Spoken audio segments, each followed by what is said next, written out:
walks up a mountain. Han går opp på et fjell, And he says these words. og så sier han disse ordene her, This is verse 4. i vers 4. Then Abijah stood on Mount Zemaraim Abia gikk opp på fjellet Semarayim, in the mountains of Ephraim, som hører til Efraim-fjellene. and said, and here's the words, Han trådte fram og sa, Hear me, Jeroboam, hør på meg, Jeroboam, and all Israel. og hele Israel. Should you not know that the Lord God of Israel Dere vet vel at Herren, Israels Gud, gave dominion over Israel to David forever, to him and his sons, har gitt David kongedømme over Israel til evig tid, han og sønnene hans, by a covenant of salt. ved en saltpakt. Why did he go up there and say that?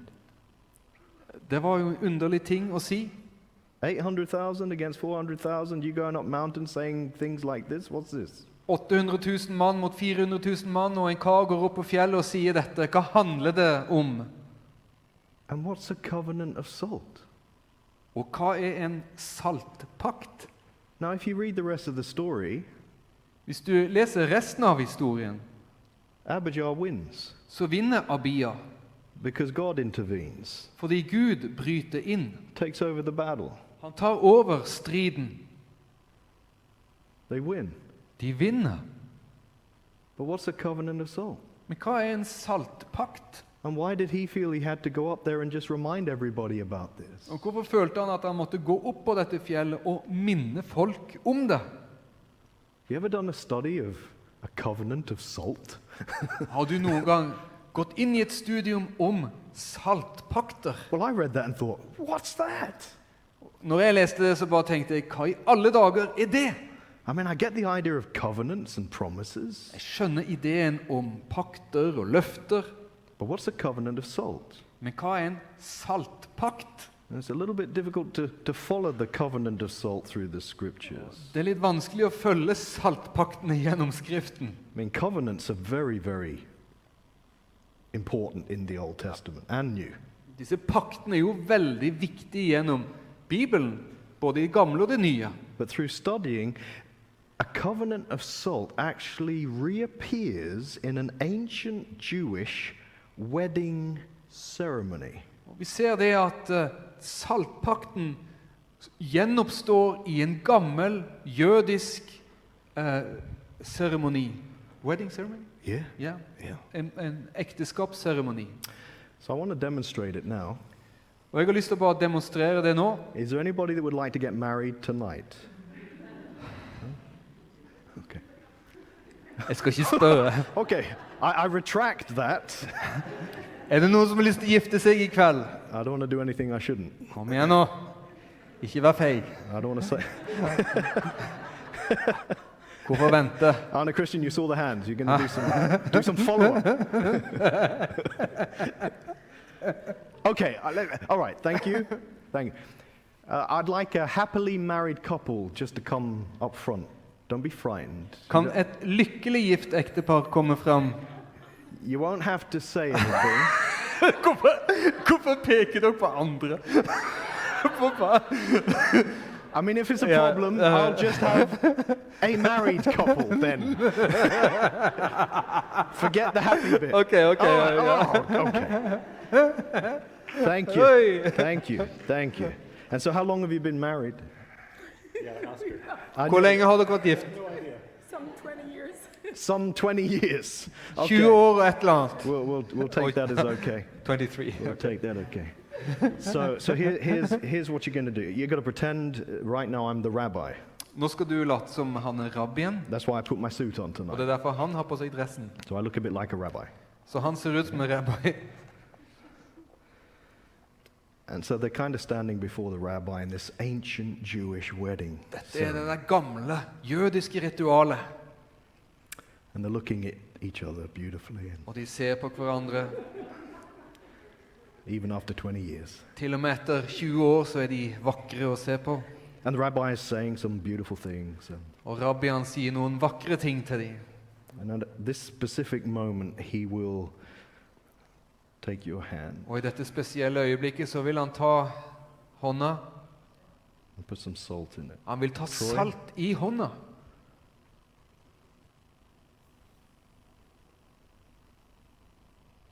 And then he'll say some more beautiful words. Og så vil han si noen flere vakre ord. And then he will ask them Og så vil han spørre dem to now take the salt in both of your hands and just pour it together. Mingle the salt together. Make sure it goes in the saucer Kan dere ta saltet og så bare blande det sammen. together. Hell det sammen så det blir blandet sammen. And he's speaking.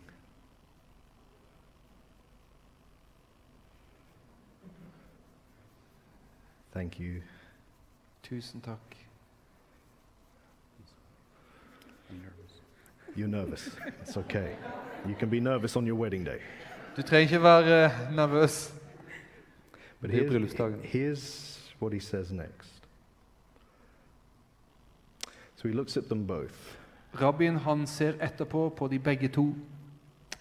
and he'll say, may the promises that you have made to each other today, Må løftene som dere har gitt til hverandre i dag, may the love that you have for each other today, må kjærligheten som dere har til hverandre i dag, may that last as long må den vare like lenge as it would take for you and you now som det ville ta for deg og deg to remove each grain of salt å fjerne hvert korn av salt that you put in here together. som dere tok inn her sammen. Oh, that's beautiful. Det er nydelig. Isn't it beautiful? Er ikke det nydelig? I've actually done this in, 21st century weddings, and it's beautiful. Jeg har gjort dette i et ganske But the nylig question is bryllup, og det er this: nydelig. would it be possible for them to remove the grains of salt that each one put in? Is that Men doable? spørsmålet er, ville det vært mulig for de å fjerne ett og ett sånt saltgryn som de har puttet nedi her? Could you use the rest of this meeting to try? Kanskje du kan bruke resten av møtet på å prøve? It's impossible, right? Det er umulig. You can't see the difference. Du kan ikke se forskjellen. It's together. Det er sammen. Thank you. Tusen takk. Point. Covenant of salt. What Abijah was saying is, don't forget Hva Abia sa, det var, ikke glem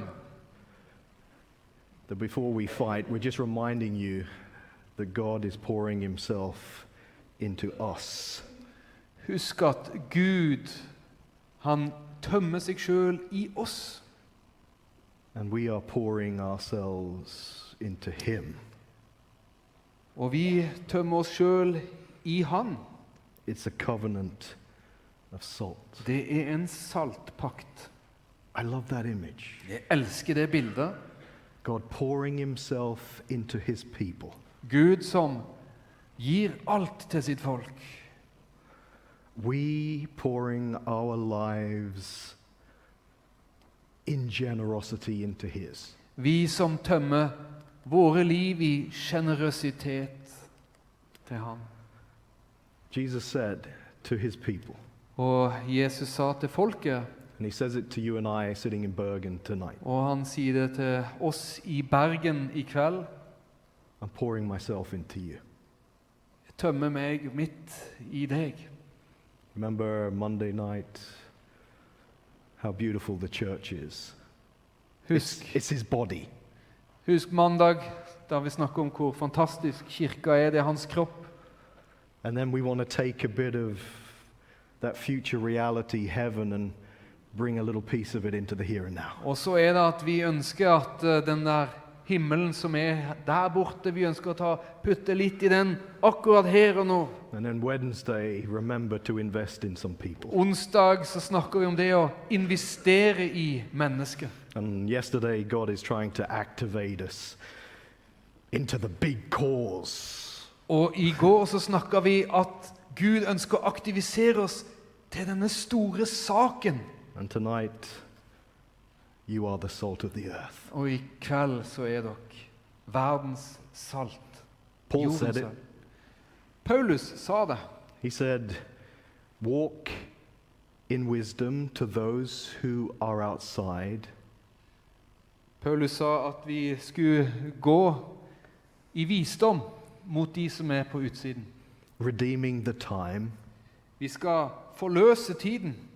Let your speech always be seasoned with salt. La vår tale alltid være krydret med salt, That you may answer each one as you ought. så du vet hvordan du skal svare hver og en. Living with wisdom to those who do not know him yet. What does that look like? Det å leve med visdom mot de som ikke kjenner Jesus ennå, hvordan ser det ut? What's it mean to be salt in 21st century November? It feels like summer here. I just got this feeling of summer, you know. It's not that cold here, is it? Hvordan er det å være det her i det nye millenniumet? Beautiful. To be salt. Å være salt. It's like in Luke 24. Det er som i Lukas 24. Do you remember that chapter? Husker du det kapitlet der?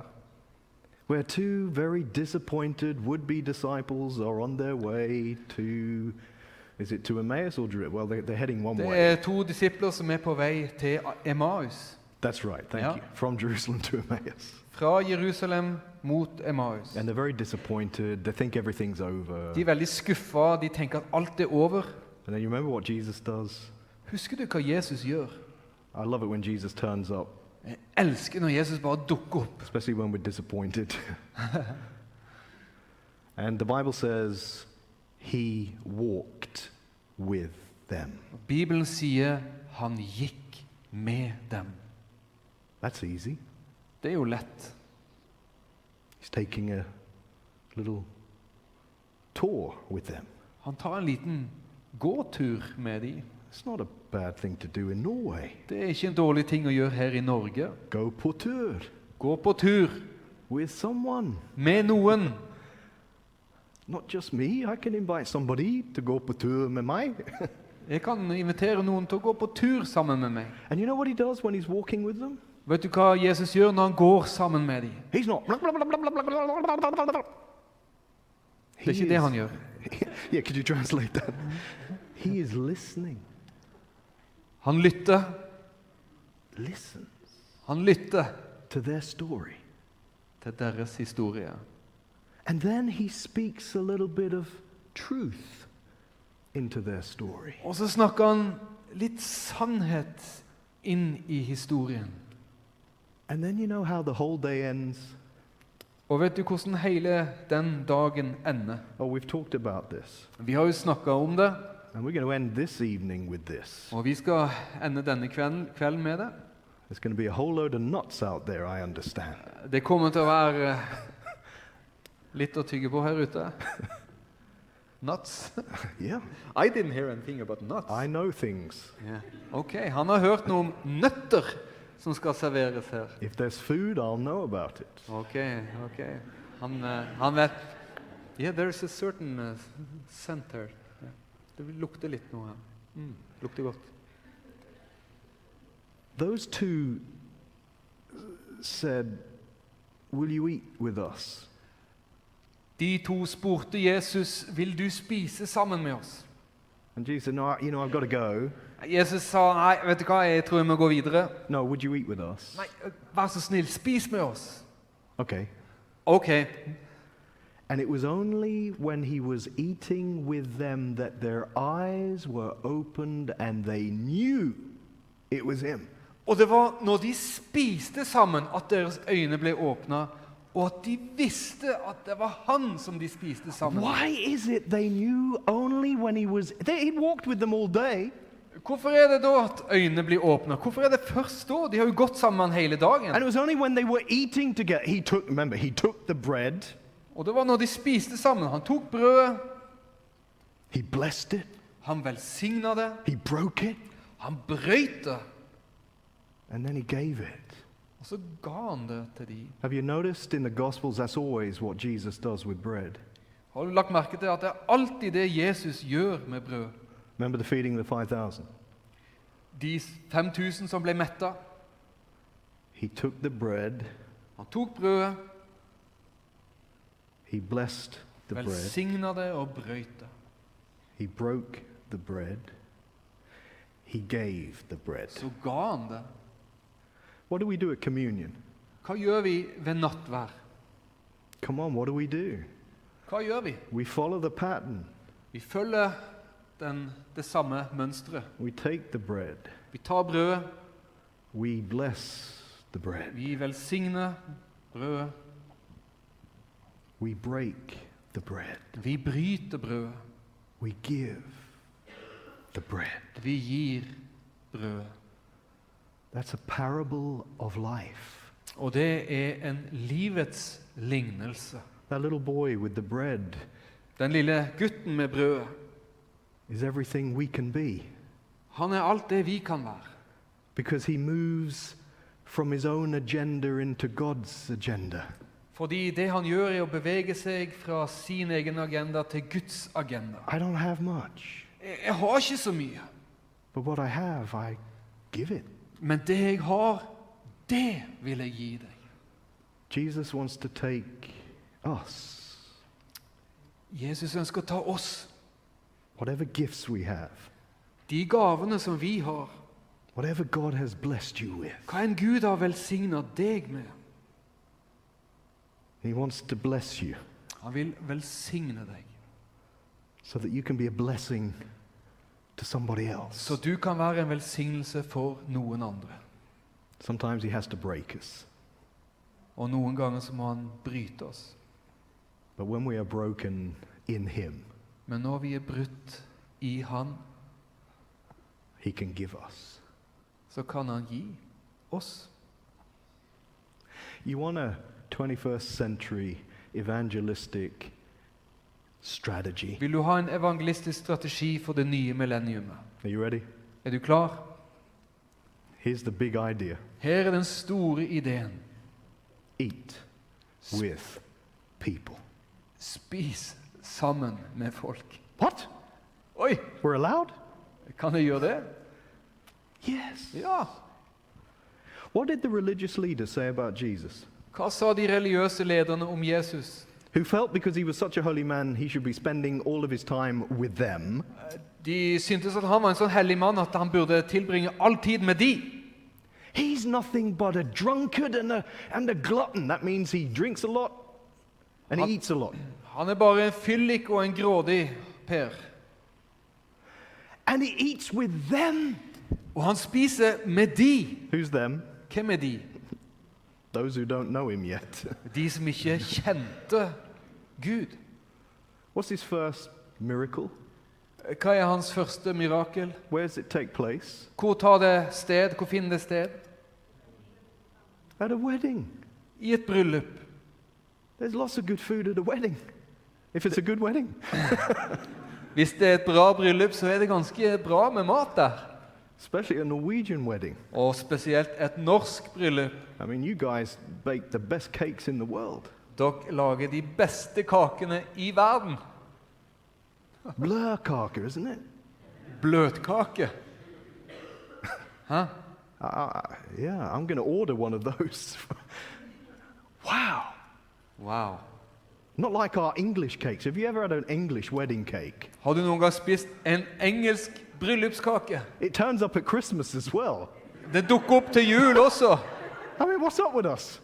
Hva er som feiler oss? Look at the Norwegians. Se på Look nordmenn, at us. og se på oss. They've got cream and beauty, and we've got this thing you can kick and it still stays together. De har fløte og krem, og vi har en kake som du kan sparke, og den er Oh, don't laugh. like I hel. chucked it at the wall and it still stands together. Jeg kan kaste den mot veggen, og står ennå sammen. And there are people eating it 6 months later. Og det er folk som spiser denne kaka 6 måneder senere. You can't do that with a Norwegian Du cake. kan ikke gjøre det med en norsk kake. It's gone off in 24 hours. Den vil være dårlig om 24 timer. That's fresh. Den er fersk. He eats. Han spiser. Zacchaeus, come down. Zacchaeus, kom ned. I'm coming to your house for tea. Jeg skal komme til deg og spise litt. You are? Kommer du hit? Yeah. Ja. come down. Kom ned! He even invited himself out. Han inviterte til og med seg selv på mat. But what happens over the meal? Men hva skjer ved et måltid? A tax collector comes out and starts giving away money. En toller, han begynner å gi vekk penger. That's unheard of. Man har ikke hørt om sånn før. At least with my tax agent. I hvert fall ikke med min skattefut. Did you get your tax thing recently? Fikk du igjen på skatten nylig? Fikk du se skatten din Well, nylig? probably you all had good news. Okay, no problem. I'll move Du hadde on. sikkert gode nyheter, du. No, please don't misunderstand me. The Son of Man came eating and drinking. Menneskesønnen kom for å spise og drikke. What's he doing? Og hva gjør han da? He's modeling something. Han modellerer noe for oss. You're saying, how can I be involved? Hvordan kan jeg være involvert, spør du kanskje. I can't play the cello like that beautiful lady there. Jeg kan ikke spille cello som den flotte unge damen der. I can't preach as well as Arne Christian. Jeg kan ikke preke så bra som Simon.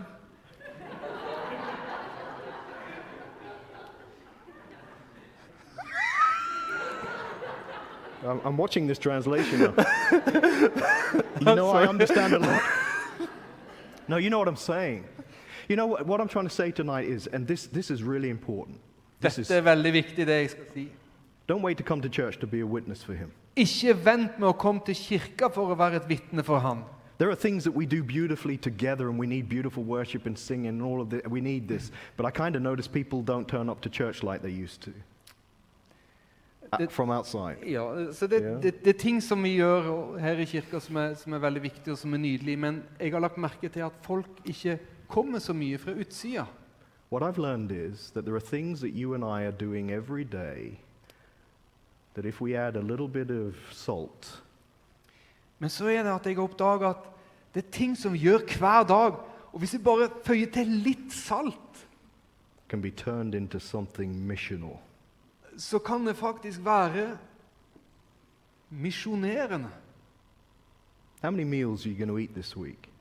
Hvor mange måltider skal du spise denne uka? It's usually 3 a day, isn't it? Det er vanligvis 3, 4, 5 om dagen. If you're Er a det ikke det? student, if you're a student, maybe 1 a day. Kanskje du bare spiser 1 om dagen? Listen, 3 times 7, 21 meals this week. 21 måltider denne uka. You're going to eat anyway. Du kommer til å spise uansett. I'm not going to ask you to turn up at church Jeg skal ikke be deg om å komme til kirka next week to listen to me. for å høre på meg. Because God uses us in everyday ways with everyday people. For Gud bruker oss på mange forskjellige måter for mange forskjellige mennesker. So why don't I, oh, now I'm challenging me. Og nå utfordrer jeg meg selv her. Why don't I make one meal, could be breakfast, dinner, tea, Hvorfor lager ikke jeg ett måltid? or it could happen in the cafe, Det kunne vært hos meg, eller det kunne vært på or it could kaféen. be while I'm I go på tur, Eller kanskje jeg tar noen her på tur, and I make sure I've made a sandwich. og så lager jeg et smørbrød. But one meal this week I give to you, Jesus. Men jeg bare sier ett måltid denne uka. Det gir jeg til deg, Jesus. Walking with wisdom with those who are outside, I can share a meal with a colleague from my university, a student who's hungry. Jeg kan bare dele et måltid med en kollega på universitetet, med en student som er sulten. Somebody along my street. Kanskje noen i gata mi. Oh, I know this sounds difficult, Jeg vet at det høres vanskelig ut det her. but unless we build connections with people, we don't grow. Men med mindre vi får kontakt, god kontakt med mennesker, så vil vi ikke vokse. I said this in one of my church plants. Jeg har sagt dette i en av de kirkene som jeg har plantet.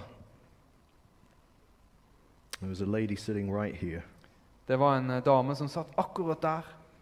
and I said, this week, let's eat with somebody. And she said, I said, let's eat with somebody. Og jeg sa, la oss spise med noen. Somebody in our networks. Noen som i vårt nettverk. And you know what she said? Vet du hva hun sa? Well, she didn't say something. She made a noise. Hun lagde en... She went, someone who's from outside the no, network. no, no, she's one of our members. Yes, okay. Yeah. But you sorry. And so I'm challenging her. Yeah, okay. Så du Alright. utfordrer henne til Yeah. å spise Sorry. ute. This week, eat with somebody. Denne uka, spis med noen. And I heard,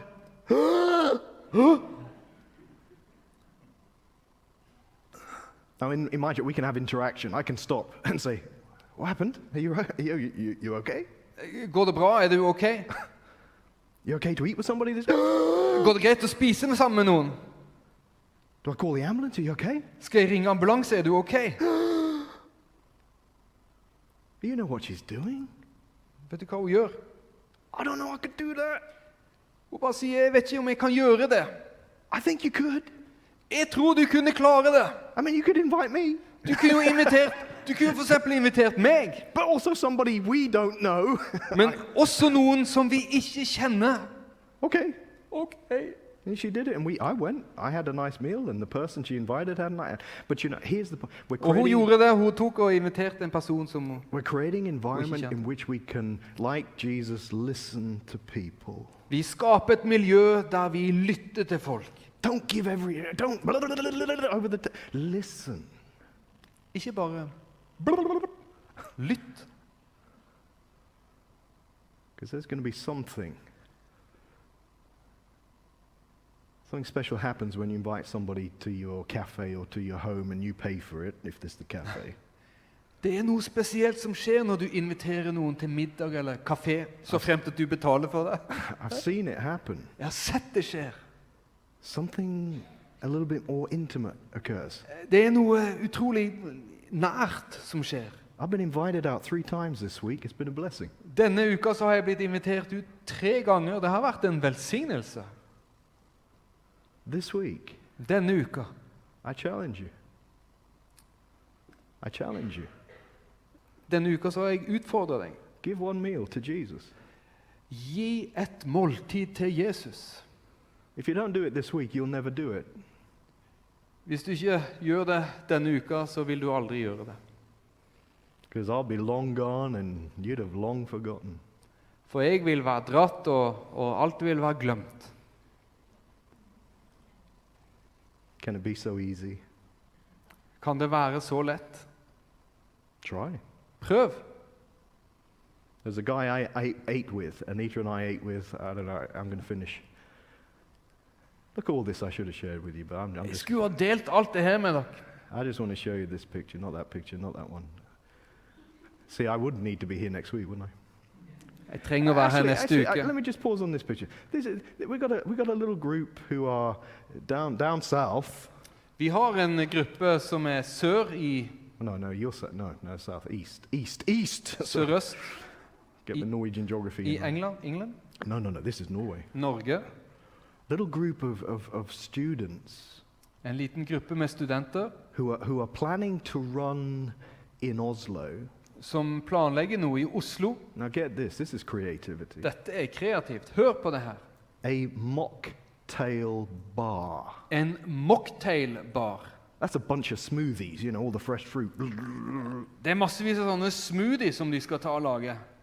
Do you want an alternative night in Oslo on Saturday night with no alcohol? Maybe you need to come to the Adventists. Hvis du vil ha en alternativ kveld i Oslo på en lørdagskveld, kanskje du trenger å gå i adventistkirker der. And there'll be some gospel singing going on. Der skal det være gospelsang. And some brettspill Og det kommer til å være brettspill der. and quizzes now and again. Det kommer til å være quizzer.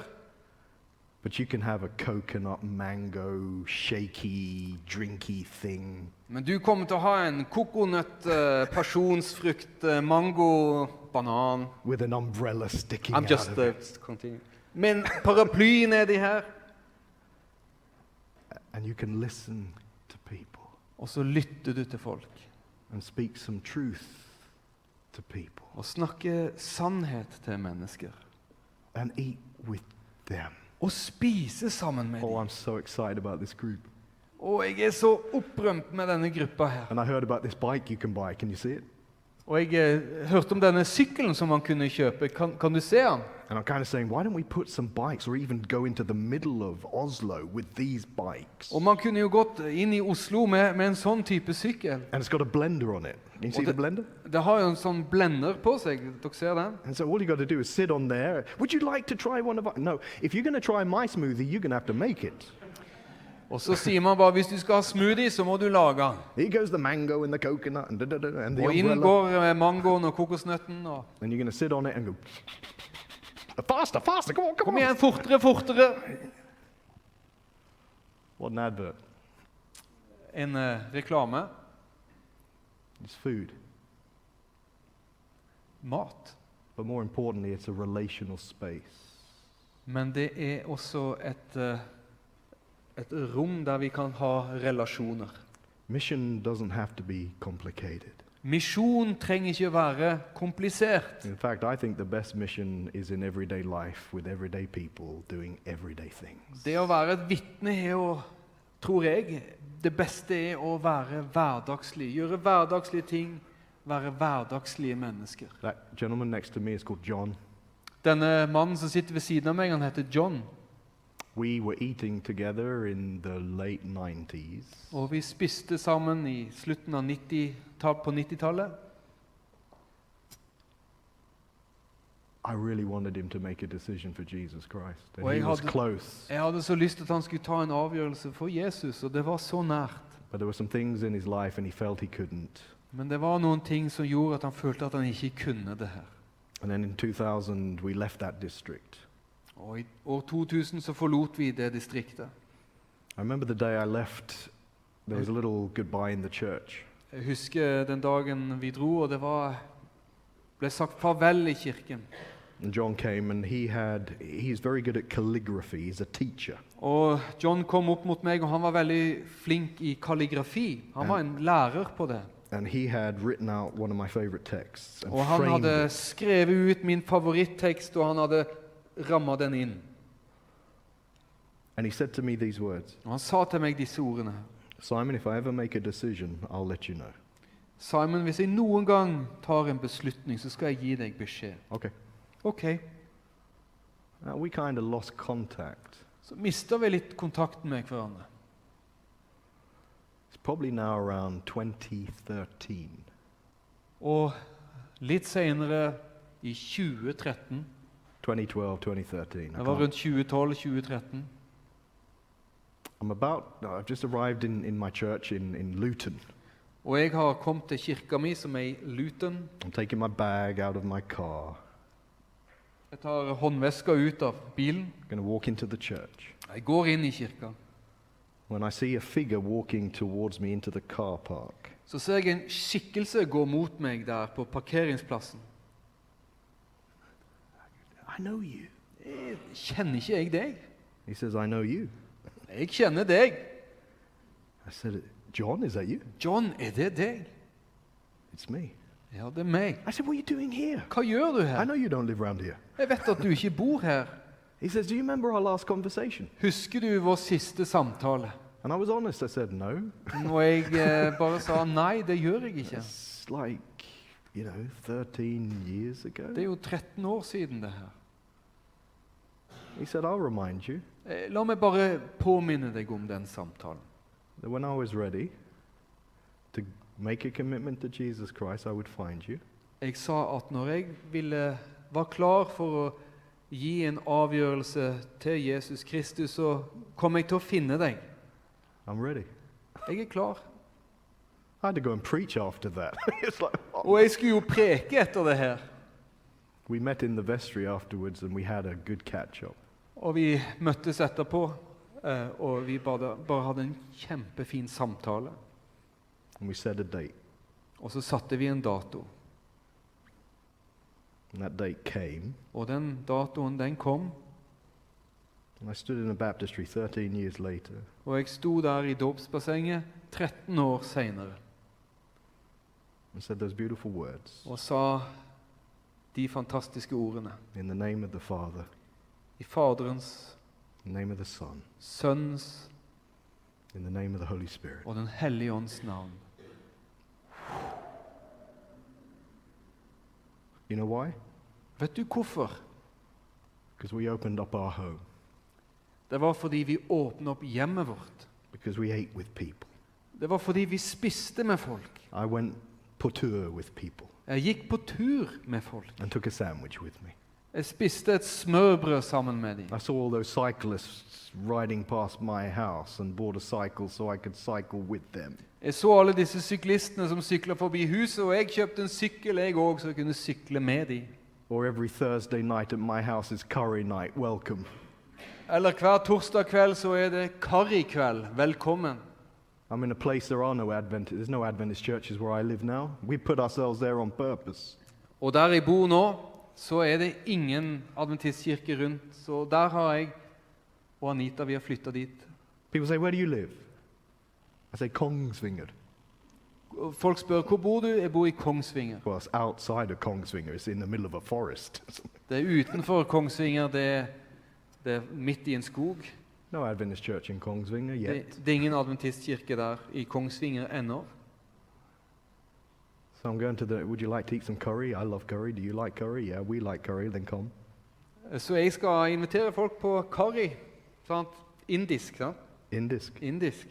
Jeg skal invitere dem på indisk mat, og jeg skal bare liksom si, ja, liker du indisk? If you're Ja, ever jeg in liker indisk. Kongsvinger, you know, Thursday or even Saturday night, it's twice a week. Just drop by curry. Bare at man inviterer, kanskje til og med 2 kvelder i uka. Kom på indisk. I've even in my grass in the front garden, I've got a badminton court.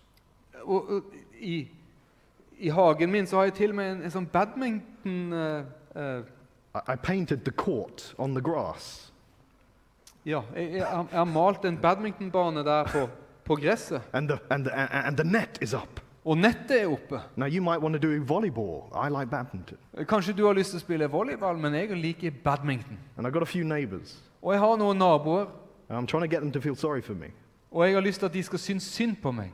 Because I'm playing badminton by myself. For jeg spiller badminton alene.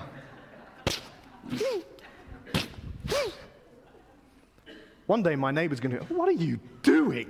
Og en dag så kommer en av naboene mine til å spørre, hva i alle dager er det du holder på med? I'm waiting for you. I need somebody to play with. Jeg venter på deg, jeg trenger noen å spille sammen med. You want to be beaten by an Englishman? Har du lyst til å bli slått av en engelskmann? And then come and eat curry with me afterwards? Så kan du spise indisk med meg etterpå. Oh, Simon, you're a joke. Simon, du er en tullebukk.